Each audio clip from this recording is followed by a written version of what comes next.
Hello, मैं हूं doctor Abhishek Anand और आज हम लोग देखेंगे statistics, micro economics, macro economics, public finance, इन तरह के सभी ब्रांचेस जो इकोनॉमिक्स के हैं उसी प्रकार हमारा स्टैटिस्टिक्स भी है। अब स्टैटिस्टिक्स जो हम लोग यूज करते हैं इकोनॉमिक्स में, उसका मेन पर्पस है हम लोग डाटा का कलेक्शन करते हैं और उससे एनालिसिस करके किसी एक कंक्लूजन पर पहुंचते हैं। सपोज मान लीजिए कि पॉपुलेशन क्या है इकोनॉमी का, अगर वो हमको जानना है या हम लोगों को कोई सेंसस करना है, कोई सर्वे करना है, तो उसके लिए क्या होता है, हम लोगों को डाटा चाहिए होता है, जो कि हमारे देश में एनएसएसओ कलेक्ट करती है। और ये डाटा से क्या होता है, ये डाटा हेल्प करता है किसी भी देश के, किसी भी अर्थव्यवस्था, किसी भी इकोनॉमी के पॉलिसी मेकर्स को, उन लोगों को मदद पहुंचाती है जानने में कि असल स्थिति देश में क्या है, कि पॉपुलेशन कितना है, पॉपुलेशन में लिटरेसी रेट कितना है, कितनी साक्षरता है, क्या अनएम्प्लॉयमेंट रेट कितना है, एम्प्लॉयमेंट कितना है, एजुकेशन कितना है, हायर एजुकेशन कितने लोगों के पास है। तो इन सब चीज़ों से क्या होता है, गवर्नमेंट को और उनके पॉलिसी बनाने वालों को मदद मिलती है सही पॉलिसी फ्रेम करने में और ये देखने में कि वो जो पॉलिसी बना रहे हैं क्या वो कारगर है, क्या वो सक्सेस हो रहा है, और अगर नहीं हो रहा है तो वो कहाँ पर पिछड़ रहे हैं और उसमें क्या सुधार की आवश्यकता है। तो ये सारी चीज़ों को हम लोग स्टैटिस्टिक्स में देखते हैं, हम लोग इसके थ्रू पढ़ते हैं, एनालिसिस करते हैं। तो इस बारे में लॉर्ड केल्विन, ठीक है, लॉर्ड केल्विन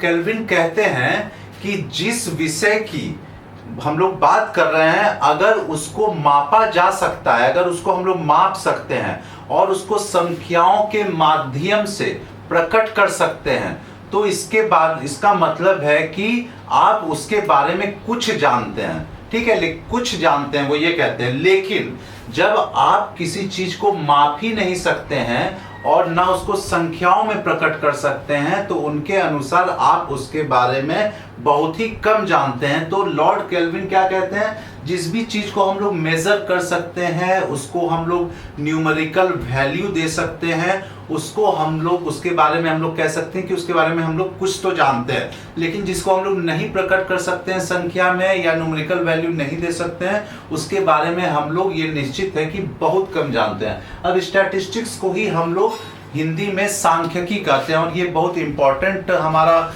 सब्जेक्ट है, इकोनॉमिक्स के अंदर आता है, जिसको हम लोग देखेंगे आने वाले वीडियोस में। स्टैटिस्टिक्स के बारे में हम लोग डिटेल पूरे सिलेबस को देखेंगे।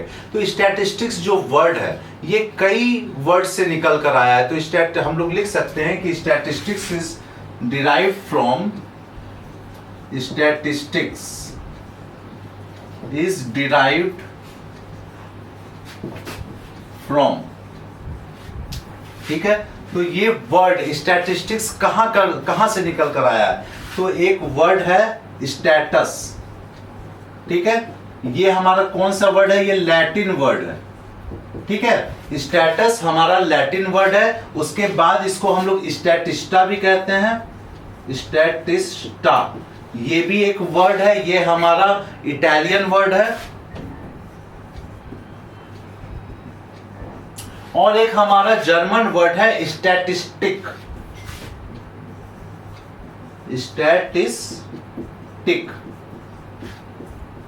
ये हमारा जर्मन वर्ड है।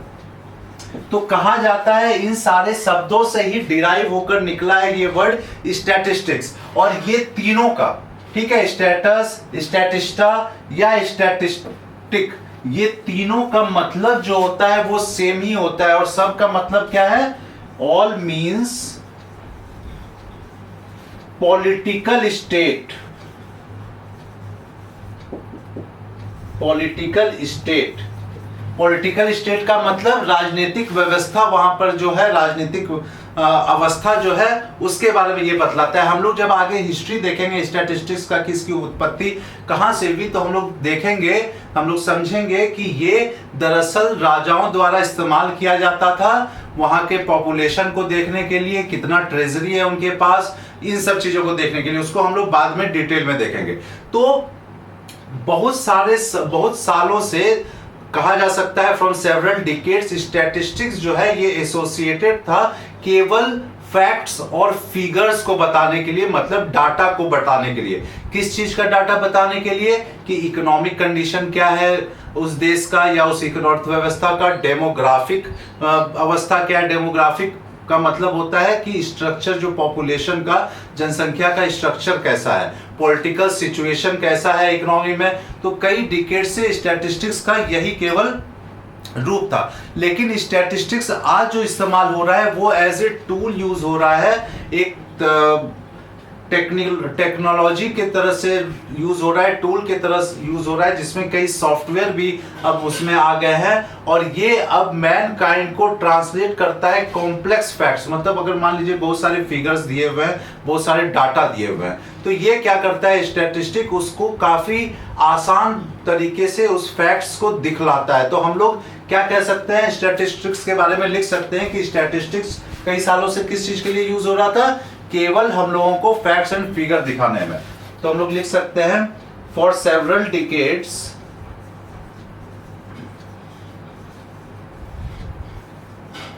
Statistics was used only for displaying facts and figures. Facts and figures का मतलब डाटा, ठीक है। Facts and figures related to economy, ठीक है, इकोनॉमी से रिलेटेड, फिर डेमोग्राफी से रिलेटेड, डेमोग्राफी एंड पॉलिटिकल सिचुएशन।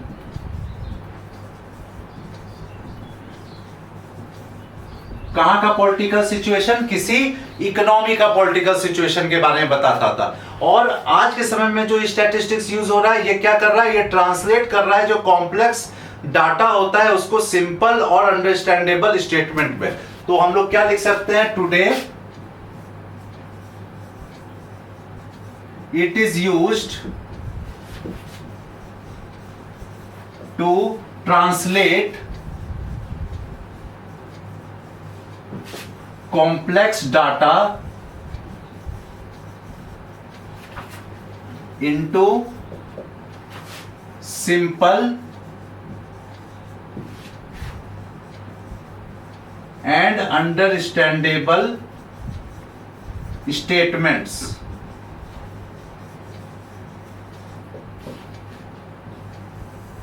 ठीक है, क्लियर है। तो हम लोगों का कई दशकों से जो स्टैटिस्टिक्स का इस्तेमाल हो रहा था वो किस चीज के लिए इस्तेमाल हो रहा था? वो केवल डेमोग्राफी के बारे में, इकोनॉमी के बारे में, इन सब चीजों को बताने के में काम आता था। लेकिन आज के समय में स्टैटिस्टिक एक ऐसा टूल है हम लोगों के पास जिसके थ्रू हम लोग, अगर कॉम्प्लेक्स डाटा दिया हुआ है, कॉम्प्लेक्स फैक्ट एंड फिगर है, तो उसको हम लोग आसान भाषा में फिगर के थ्रू या चार्ट के थ्रू, ग्राफ के थ्रू, इन सब के थ्रू हम लोग इसको बतला सकते हैं। अब बात आती है कि फादर ऑफ स्टैटिस्टिक्स कौन है? तो फादर ऑफ स्टैटिस्टिक्स हमारे हैं गैटफ्रेड एकेनवाल, ठीक है। तो ये एक ही नाम है, ये फादर ऑफ स्टैटिस्टिक्स हैं, फादर ऑफ स्टैटिस्टिक्स। याद रखिएगा, ये सब काफी इंपॉर्टेंट है हमारे ऑब्जेक्टिव के लिए। तो फादर ऑफ स्टैटिस्टिक्स हमारे कौन है? गैटफ्रेड एकेनवाल। तो डबल टी है, गैटफ्रेड एकेनवाल। अब ये जो इनको फादर ऑफ स्टैटिस्टिक्स कहा जाता है क्योंकि ये रिस्पॉन्सिबल थे डेवलपमेंट ऑफ स्टैटिस्टिक्स के लिए। और ये जो वर्ड दिया गया है स्टैटिस्टिक्स, ये भी किनके द्वारा दिया गया है? गैटफ्रेड एकेनवाल के द्वारा दिया गया है। उम्मीद है आप लोगों को ये क्लियर होगा। और याद रखिएगा ये सारा चीज जो है किससे डिराइव हुआ है, ये सारा कुछ इंपॉर्टेंट है हमारे ऑब्जेक्टिव्स के लिए। अब मीनिंग क्या होता है हमारे स्टैटिस्टिक्स का, ये हम लोग देख लेते हैं। मीनिंग में हम लोग इसको दो भाग में बांटकर समझते हैं। एक होता है प्लूरल फॉर्म और दूसरा होता है सिंगुलर फॉर्म। तो इसको अब हम लोग देखते हैं कि क्या होता है मीनिंग स्टैटिस्टिक्स का।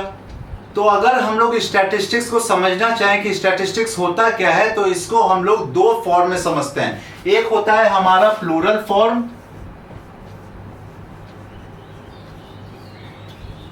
और दूसरा होता है हमारा सिंगुलर फॉर्म,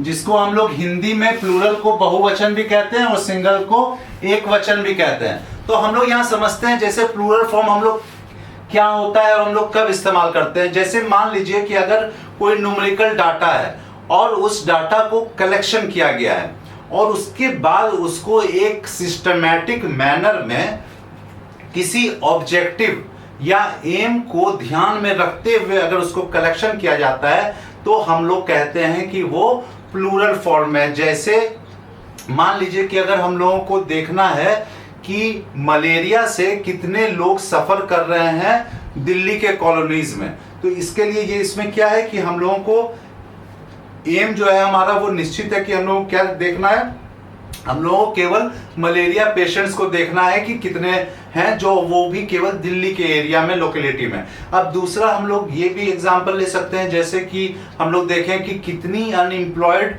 गर्ल्स हैं डिफरेंट स्टेट्स ऑफ इंडिया, तो इसमें हम लोग क्या करेंगे, केवल गर्ल्स का ही हम लोग डाटा लेंगे और देखेंगे कितने एम्प्लॉयड हैं और कितने अनएम्प्लॉयड हैं उसमें। तो यहाँ पर हम लोगों का क्या है, हम लोगों को डाटा जो ले रहे हैं वो सिस्टमैटिक रहेगा, उसके बाद उसका एक डिफिनिट गोल रहेगा, उसका एम रहेगा कि क्यों हम लोग ये डाटा इकट्ठा कर रहे हैं। तो प्लूरल फॉर्म के बारे में अगर हम लोग लिखना चाहें तो हम लोग लिख सकते हैं प्लूरल फॉर्म के बारे में कि it is a numerical data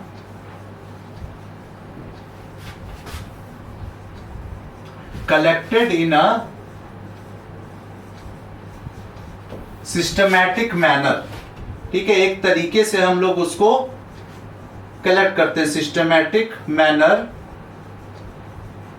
ठीक है, ये न्यूमेरिकल डाटा हम लोग करते हैं एक सिस्टमैटिक मैनर में, और उसका क्या होता है, एक डिफिनिट गोल होता है, कोई स्पेसिफिक गोल होता है। ठीक है, मैनर विथ स्पेसिफिक एम और गोल्स। ठीक है, तो इसका कुछ स्पेसिफिक एम होता है, गोल होता है या ऑब्जेक्टिव होता है बैकग्राउंड में। अब एग्जांपल में हम लोग जैसा एग्जांपल लिए, अगर हम लोग को देखना है कि कितने नंबर ऑफ पर्सन्स हैं जो सफर कर रहे हैं मलेरिया से, तो एग्जांपल में आप लोग इसका लिख सकते हैं, example number of people suffering from malaria। अब ये भी स्पेसिफाई करना पड़ेगा कि कहां पर देख रहे हैं हम लोग, मलेरिया इन दिल्ली। ठीक है, तो स्पेसिफाई कर दिया हम लोग जगह भी, और क्या हम लोग को देखना है, केवल मलेरिया के जो पेशेंट है उन लोगों को हम लोगों को देखना है। अब ये हो गया हमारा प्लूरल फॉर्म के बारे में। तो सिंगुलर फॉर्म क्या होता है, सिंगुलर फॉर्म हम लोगों को, ये जो वर्ड है स्टैटिस्टिक्स का सिंगुलर फॉर्म, ये बताता है कि साइंस ऑफ स्टैटिस्टिक्स के बारे में बात करता है, और ये डील करता है प्रिंसिपल्स में और मेथड ऑफ कलेक्शन में, एनालाइज करने में और इंटरप्रेट करने में न्यूमेरिकल डाटा को।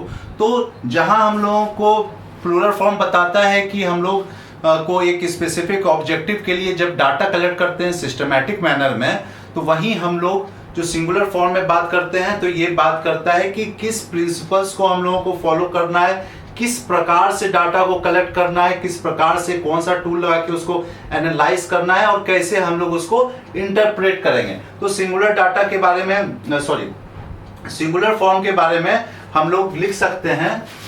ठीक है, इसके बारे में लिख सकते हैं कि it is a form of science of statistics. ठीक है, ये हम लोगों को, ये एक साइंस की तरह है जो कि हम लोगों को क्या चीज में डील करता है, that deals with the principles of collection of data, कि किस प्रकार से हम लोग डाटा को कलेक्ट करेंगे, principles of collection of data. उसके बाद किस प्रकार से हम लोगों को एनालाइज करना है डाटा को, analysis of data and interpretation, मतलब उसको उससे क्या प्रभाव पड़ रहा है, इंटरप्रेट करके हम लोग बताएंगे कि इस प्रकार से इसका कंक्लूजन निकला है। इंटरप्रिटेशन ऑफ डाटा मतलब वो डाटा का क्या मतलब है। तो ये हम लोगों को सिंगुलर फॉर्म बताया। सिंगुलर फॉर्म हम लोगों को प्रिंसिपल्स की बात करना है कि किस प्रकार से हम लोगों को कलेक्शन करना है, किस प्रकार से एनालाइज करना है और किस प्रकार से इंटरप्रेट करना है। वहीं प्लूरल फॉर्म हमारा बतलाता है कि अगर हम लोगों का कोई ऑब्जेक्टिव है, कोई एम है डाटा कलेक्शन करने का, तो हम लोगों को किस प्रकार से उसके डाटा को कलेक्ट करेंगे एक स्पेसिफिक पर्पस से। अब जब हम लोग स्टैटिस्टिक्स का बात करें सिंगुलर फॉर्म में, तो ये जो है ब्रांच ऑफ नॉलेज है जो अप्लाइड मैथमेटिक्स का इस्तेमाल करता है। ये हाई लेवल ऑफ मैथमेटिक्स का इस्तेमाल करता है। कौन? हमारा सिंगुलर फॉर्म है। तो ये था हमारा प्लूरल फॉर्म और सिंगुलर फॉर्म। अब हम लोग बात करेंगे कि स्टैटिस्टिक्स का जो कैरेक्टरिस्टिक होता है प्लूरल फॉर्म में और स्टैटिस्टिक्स का क्या कैरेक्टरिस्टिक होता है सिंगुलर फॉर्म में। तो यहां हम लोग देखेंगे कि कैरेक्टरिस्टिक्स क्या होता है स्टैटिस्टिक्स का इन प्लूरल फॉर्म। तो यहां पर डिफरेंट कैरेक्टरिस्टिक्स होते हैं प्लूरल फॉर्म में। तो पहला जो होता है ये एग्रीगेट ऑफ फैक्ट्स को दिखाता है। ये कुल जो हमारा डाटा है उससे निकालकर हम लोगों को फैक्ट्स को बताता है। तो हम लोग लिख सकते हैं पहला कि statistics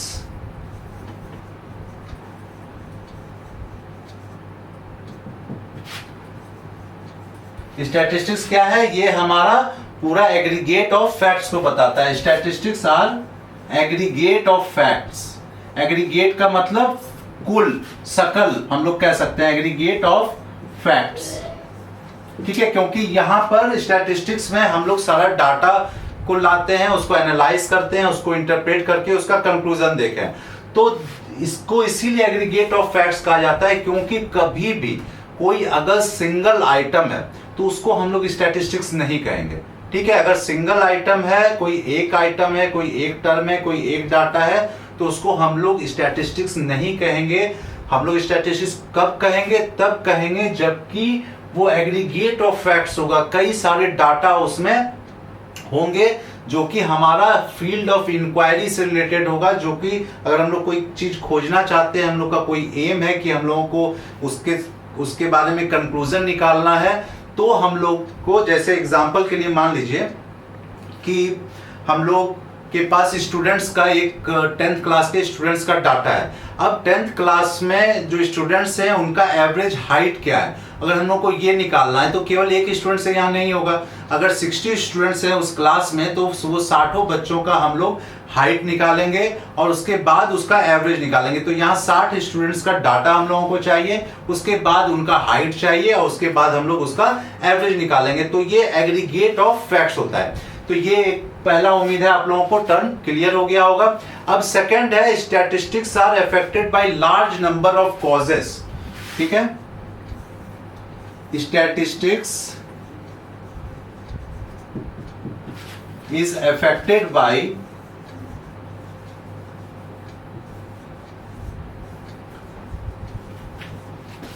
large number of causes.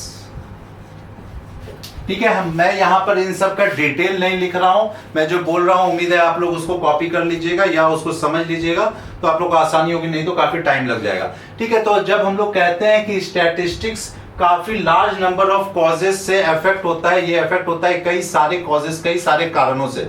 तो ये इसलिए कहते हैं क्योंकि स्टैटिस्टिक्स जो फैक्ट होता है वो सिंगल का नहीं होता है, वो कई सारे इसमें वेरिएबल्स होते हैं, उनका ये एग्रीगेट होता है। तो जब ये एग्रीगेट होता है तो इसीलिए हम लोग कहते हैं कि ये कई सारे इसके पीछे कॉजेस होते हैं और ये इफेक्ट होता है लार्ज नंबर ऑफ फैक्टर्स से एक ही समय पर। अब इसका हम लोग किस तरह से समझ सकते हैं, जैसे एग्जांपल के लिए मान लीजिए कि अगर हम लोगों को देखना है कि प्राइस, ठीक है, प्राइस कंडीशन अगर हम लोगों को कहीं का देखना है, तो हम लोग जब स्टैटिस्टिक्स देख रहे हैं प्राइस का, तो वो इफेक्ट होता है कई सारे कारणों से। किसी भी अगर प्रोडक्ट कोई एक्स है तो उसका जो प्राइस इफेक्ट होगा कई सारे कारणों से हो सकता है। जैसे हमारा सप्लाई क्या है उस प्रोडक्ट का मार्केट में, डिमांड क्या है उस प्रोडक्ट का मार्केट में, ये दोनों तो होगा ही होगा। साथ ही साथ हम उसको कितना इंपोर्ट कर रहे हैं, कितना एक्सपोर्ट कर रहे हैं। मान लीजिए कि हमारे यहाँ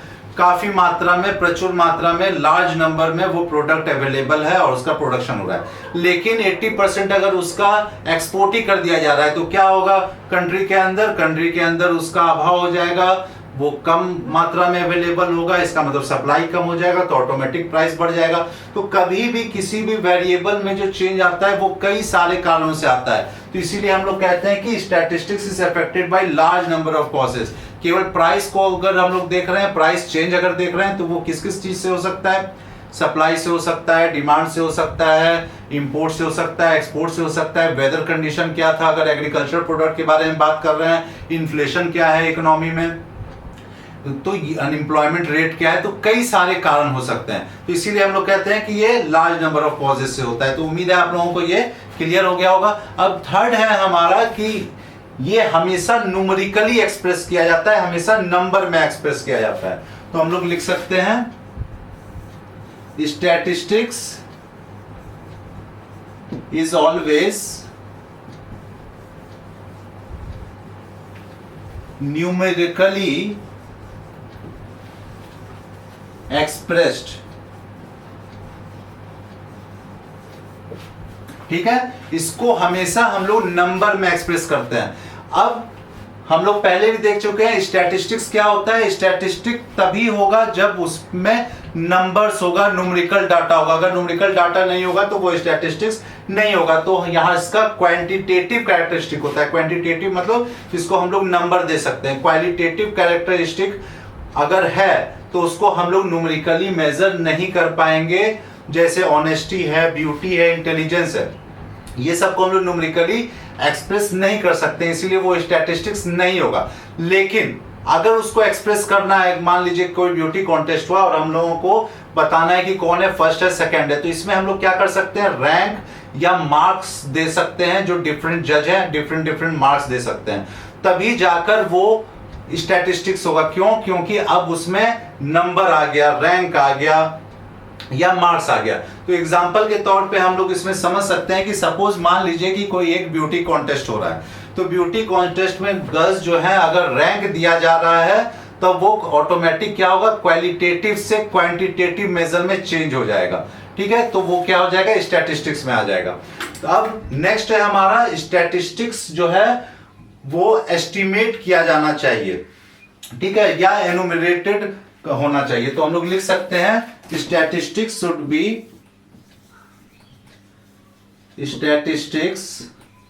शुड बी एस्टिमेटेड। एस्टिमेटेड का मतलब क्या होता है, अनुमान करना, अनुमानित करना।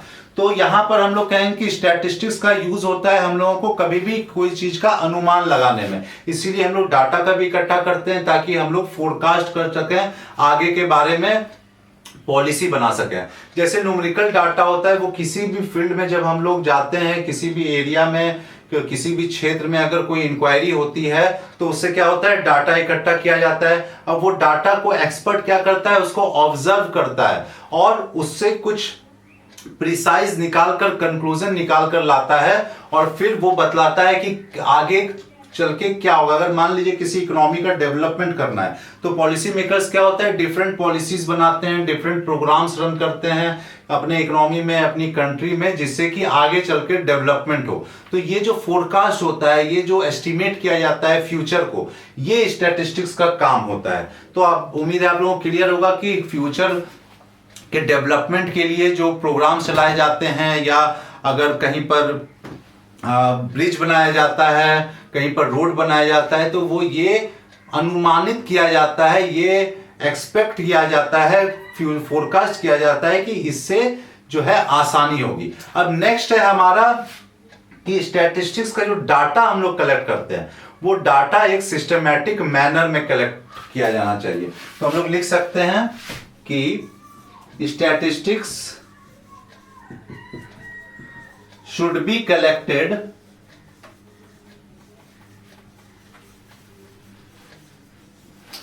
in systematic manner।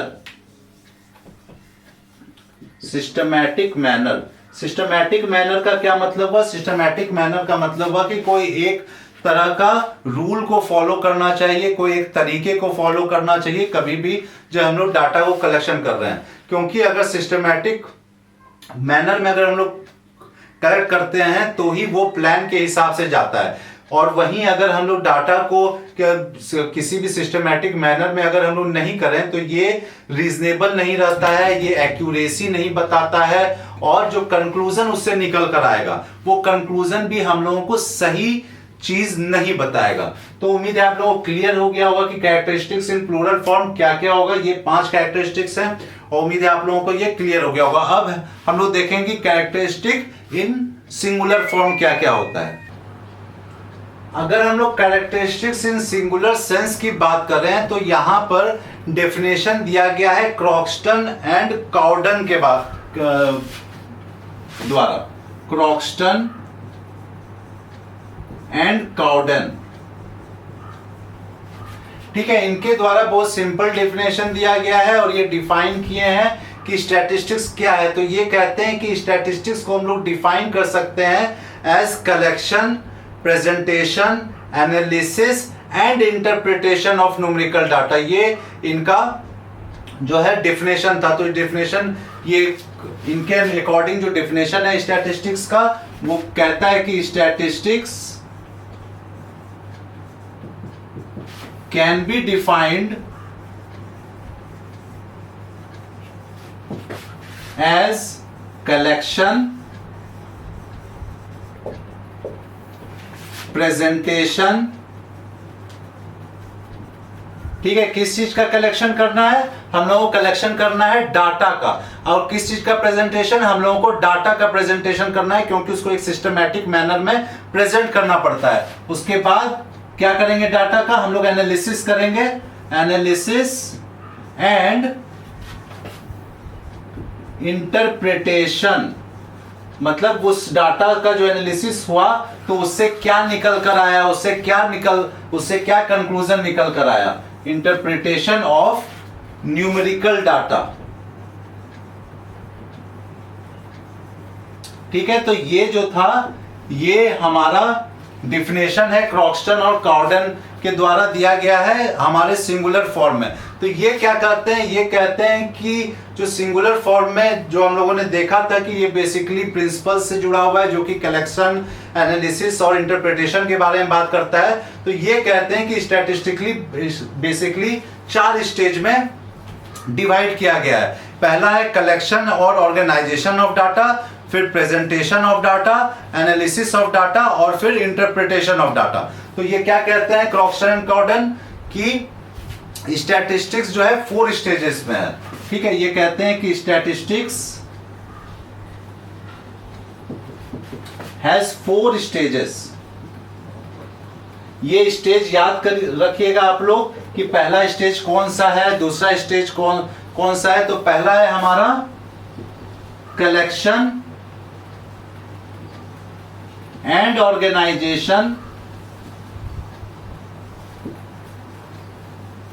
Of data,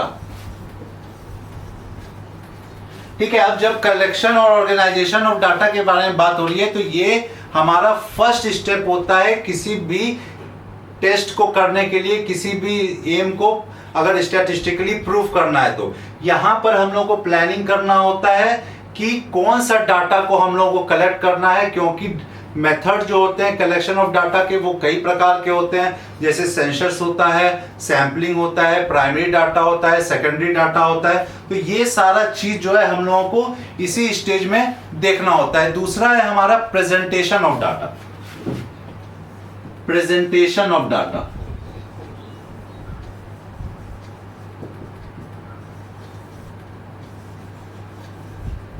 अब जब हम लोग प्रेजेंटेशन ऑफ डाटा के बारे में बात कर रहे हैं तो जब हम लोग डाटा सारा कलेक्ट कर लेते हैं तो उसको इस प्रकार से प्रेजेंट करना होता है जो कि सिंपल हो और सूटेबल हो, ताकि कोई भी इंसान को, कोई भी जो एनालिसिस करने वाला है उसको समझने में उसको दिक्कत नहीं हो। जैसे डिफरेंट फॉर्म्स में हम लोग डाटा को कलेक्ट करके रख सकते हैं, जैसे हम लोग टेबुलर फॉर्म में दिखा सकते हैं, डायग्राम में दिखा सकते हैं, ग्राफ में दिखा सकते हैं। अब नेक्स्ट है हमारा एनालिसिस ऑफ डाटा। जब प्रेजेंट हो गया तो उसके बाद क्या होगा, एनालिसिस होगा डाटा का।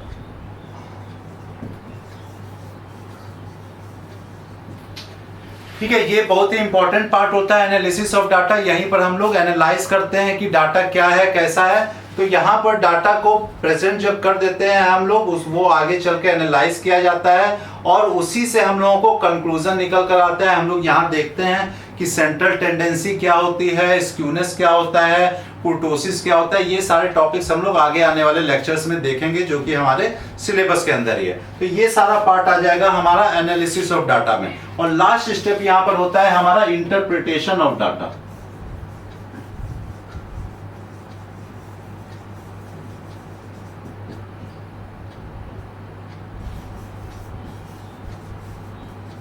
ठीक है, इंटरप्रिटेशन ऑफ डाटा। अब इंटरप्रिटेशन, जब एनालिसिस हो गया तो उसको इंटरप्रेट करना होता है। तो इंटरप्रिटेशन ऑफ डाटा जो होता है वो हमारा लास्ट स्टेप होता है। इस स्टेप में हम लोग क्या करते हैं, कंक्लूजन निकालते हैं और वैलिड कंक्लूजन निकालते हैं, जिसके द्वारा हम लोग आगे बतलाते हैं कि क्या इस आगे के इससे निकल कर आया है। ये जो हम लोग डाटा जो एम था वो एम हमारा फुलफिल होता है। यहाँ पर हम यहाँ पर जो है हाई स्किल चाहिए किसी को भी, एक स्किल्ड इंसान ही यहाँ पर एनालाइज और इंटरप्रेट कर सकता है डाटा को। और करेक्ट अगर इंटरप्रिटेशन होगा तभी जो है कंक्लूजन जो होगा वो वैलिड होगा, वो एक्यूरेट होगा, वो प्रिसाइज होगा।